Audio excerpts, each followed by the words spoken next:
గురువుగారు, విదేశీ ప్రయాణం చేయాలని చాలామందికి ఉంటుంది. అమెరికానో, యూరపో, యూకేనో ఏదో ఒకటి వెళ్ళాలి. మనం అక్కడ సెటిల్ అవ్వాలి. మంచి జాబ్‌తో, ఎక్కువ డబ్బులొచ్చే శాలరీతో సెటిల్ అవ్వాలి అని చాలామందికి కోరిక ఉంటుంది. పాపం ఎన్ని ప్రయత్నాలు చేసినా, ఎంత చదివినా కూడా కొందరు విదేశీ ప్రయాణాలు చేయలేరు.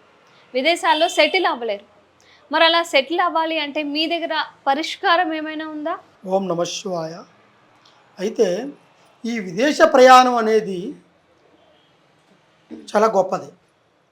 దీంట్లో ఎక్కువగా ఆలోచించే వాళ్ళు ఎందుకురా అంటే మన కుటుంబం కోసం, మన ఎదుగుదల కోసం, మనం బాగా బతకాలి, నలుగురిలో మంచిగా ఉండాలి, మన కుటుంబంలో ఉన్న పిల్లలు పెద్దలు అందరూ ఎదుగుదలకి రావాలి అనుకునేటట్టుగా కొంతమంది ఆలోచిస్తుంటారు. దీనికి కొంతమంది ఏంటంటే చదువుతూ ఉద్యోగాలు చేసేవాళ్ళు కొంతమంది ఉన్నారు. చదువుకొని ఉద్యోగాల కోసం ఫారెన్ వెళ్ళి అక్కడ సెటిల్ కావాలనుకునే వాళ్ళు ఉంటారు. కొంతమంది ఇందులో పని కోసం, ఇందులో కొంతమంది పనులు చేసుకొని, అంటే వాళ్ళకి ఉద్యోగాలు లేవు, తర్వాత చదువు లేదు, అక్కడ కూలి పనో లేకుంటే ఏదో ఒక ఇంట్లో పనో, డ్రైవర్ పనో లేకుంటే వాళ్ళు అక్కడ ఇంట్లో ఒక స్టాఫ్ పనుగా చేసుకునే ఒక విధానాన్ని బట్టో వెళ్తుంటారు. ఇప్పుడు ఎక్కువగా గల్ఫ్ వెళ్తుంటారు అన్నమాట. కువైట్, దుబాయ్, తర్వాత అరబిక్ పని కోసం వెళ్తుంటారు. కొంతమంది ఈ అమెరికా, యూకే, అప్రోడ్, వీళ్ళు సాఫ్ట్వేర్ ఉద్యోగస్తులు. ఇందులో కొంతమంది సాఫ్ట్వేర్ ఉద్యోగస్తులు ఉంటారు.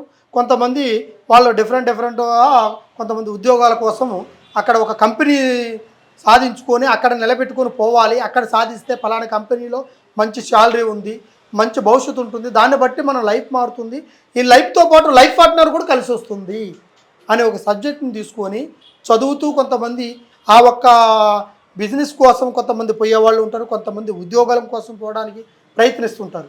ఆ విదేశ ప్రయాణాలు పోవడానికి ముఖ్యంగా మనకి వీసా కావాలి. ఆ వీసాలు కొంతమంది రాకపోవడము, దాని గురించి పడిగాపులు కాసుకుని తిరిగేవాళ్ళు కొంతమంది, దాని గురించి డబ్బు సెలవు పెడుతూ తిరిగేవాళ్ళు కొంతమంది. దాని తర్వాత వీసా వచ్చినాక కూడా ఆడిగిపోయిన తర్వాత ఆ ఒక్క సాఫ్ట్వేర్ జాబ్ గురించి అని పోయి దాన్ని వదిలేసి వేరే బిజినెస్లు చేసుకొని బతికేవాళ్ళు చాలామంది.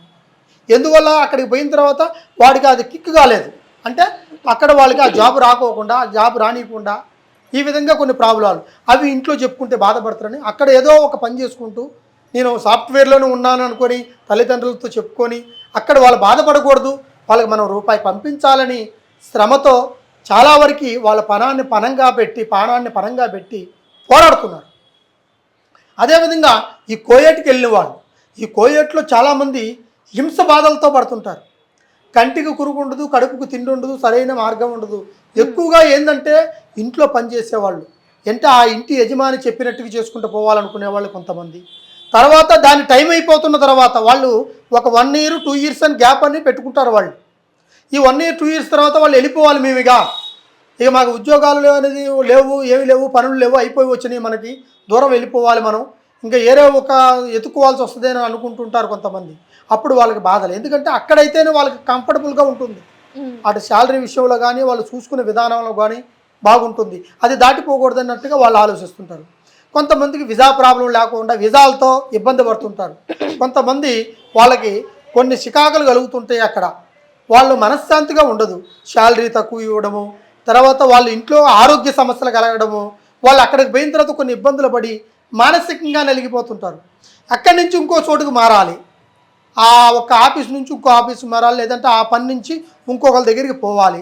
కొంతమంది అక్కడ పని చేసుకునే విధానంలో కొంతమంది కూడా వాళ్ళకే పడకోకుండా కావాలని వీళ్ళ మీద వాళ్ళ మీద లేనిపోయి నేను చెప్పుకొని, ఇద్దరుంటే ఇండియా వాళ్ళ పని చేసే దాంట్లో ఒకరి గురించి ఒకరైనా చెప్పుకునే ఒక విధానం ఉంటుంది, వాళ్ళ దగ్గర ఐక్యత తక్కువగా ఉంటుంది. అప్పుడు వీళ్ళ మీద వాళ్ళ మీద వీళ్ళు కంప్లైంట్ చేసుకొని ఎవరినో ఒకరిని తీసేయడానికి ఒక ఆలోచన జరుగుతుంటుంది. అప్పుడు వాడు ఎక్కడికి పోవాలి, వేరే ఇల్లు తెలియదు. అది మన ఇండియా మాదిరి కాదు కదా, కోయేట్ అంటే చాలా కండిషన్తో ఉన్న కంట్రీ, అది బయటికి తిరగడానికి కూడా చాలా కష్టం ఉంటుంది. ఆ విధమైన కంట్రీలల్లో చాలామంది విదేశాల కోసం వెళ్ళి అక్కడ చాలా బాధలు పడే వాళ్ళు ఉన్నారు. ఇప్పుడు అక్కడికి పోకోకుండా పోవాలని కోరికతో వాళ్ళు పెట్టుబడి పెట్టి డబ్బు పెట్టినా కూడా అక్కడ వీసాలు రాకుండా, అక్కడ ఉద్యోగాలు రాకుండా బాధపడుకుంటూ ఉండేవాళ్ళు ఇండియాలో కూడా చాలామంది ఉన్నారు. ఇటువంటి వాళ్ళు చాలా వరకు డబ్బును కోల్పోతూ, బంధుత్వాన్ని కోల్పోతూ భార్య భర్తలకు దూరం అవుతూ, పిల్లలకు దూరం అవుతూ, అందరికీ దూరం అయిపోయి కూడా అక్కడ వాళ్ళు పడరాని కష్టాలు పడుతూ ఆ కుటుంబానికి చాలా రకాలుగా నానా వేదన పడుతూ వాళ్ళు కుమిలిపోతుంటారు. వాళ్ళ బాధలు ఇక్కడ ఇండియా వాళ్ళు ఉండే వాళ్ళకి తెలియదు. వాళ్ళు డబ్బు పంపించాలని ఒకటి ఆలోచనే తప్ప వాడు ఎంత కష్టం చేస్తున్నాడు, ఎంత బాధపడుతున్నాడు, పొద్దున్నే లేచి తినడం లేదా అని ఒక ఆలోచన అనేది తక్కువ.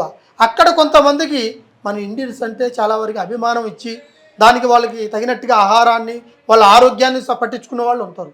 కొంతమంది అయితే మనకి వాళ్ళ ప్రక్రియ వాళ్ళకి అవసరాలు తీరేంత వరకు వాళ్ళు ఏ పని చేసుకోకూడదు.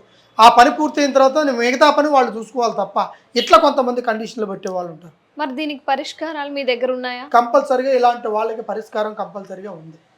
విదేశాలకు పోవాలనుకునే వాళ్ళకి, ఉద్యోగాలకు రావాలనుకునే వాళ్ళకి, అక్కడ పోయి ఇబ్బంది పడుతున్న వాళ్ళకి, అక్కడి నుంచి వీసాలు మళ్ళీ రాకోకుండా వీసా కావాలనుకునే వాళ్ళకి, తర్వాత అక్కడ కూడా కొంతమంది ఇబ్బంది పడుతుంటారు. ఒక మనిషిని చూసి ఇంకొక మనిషి తన ద్వారాగా మనకి హెల్పింగ్ నేచర్ చేసేవాళ్ళు ఉంటారు మన ఇండియన్స్. కానీ వాళ్ళ ప్రేమ అభిమానాలను కోరుకునే వాళ్ళ స్త్రీ పురుషుల్లో కూడా ఉన్నారు. వాళ్ళు కూడా చాలా వరకు బాధపడుతుంటారు. ఎందుకంటే ఇటు కుటుంబం భర్త భార్యలు దూరం అయిపోయారు. వీళ్ళకి అక్కడ ఉండే వాళ్ళతో ఒక ప్రేమ ప్రేయత కలిగే విధానాలు కూడా కొంతమంది ఉంటారు. అలాంటి వాళ్ళకు కూడా మన దగ్గర ఖచ్చితంగా పరిష్కారం దొరుకుతుంది. ఎటువంటి సమస్య ఉన్నా కూడా ఒక్కసారి మమ్మల్ని కాంటాక్ట్ చేయండి. ఈ కింద కనపడే కాంటాక్ట్ నెంబర్ కాంటాక్ట్ చేస్తే మీకు సరైన పరిష్కారం దొరుకుతుంది. కంపల్సరిగా మీ భవిష్యత్తులో మంచి మార్గాన్ని ఎన్నుకుంటారు. కానీ ఏది చేసినా సరే మీరు మనసులో అనుకున్న మాటని కంపల్సరిగా నిర్భయంగా నాతో చెప్పచ్చు. కానీ అట్లని చాలామంది చెట్టు పేర్లు చెప్పుకొని కాయలు అమ్ముకొని బతికే వాళ్ళు చాలామంది ఉంటారు. అలాగే మీరు చాలాసార్లు మీరు మోసపోయి ఉంటారు, చాలా దుఃఖం ఇబ్బంది పడి ఉంటారు. అలా కాదు, ఏదైనా సరే దాన్ని నిర్ధారణ చేసుకోవాలంటే మీ ముఖ చిత్రాలను బట్టి చూసి, మీ ఫోటోలను, మీ పేరు బలాలను బట్టి చూసి దాన్ని కంపల్సరిగా దాని పరిష్కారం నేను చేస్తాను. 100% ఉంటుంది. ఓం నమః శివాయ.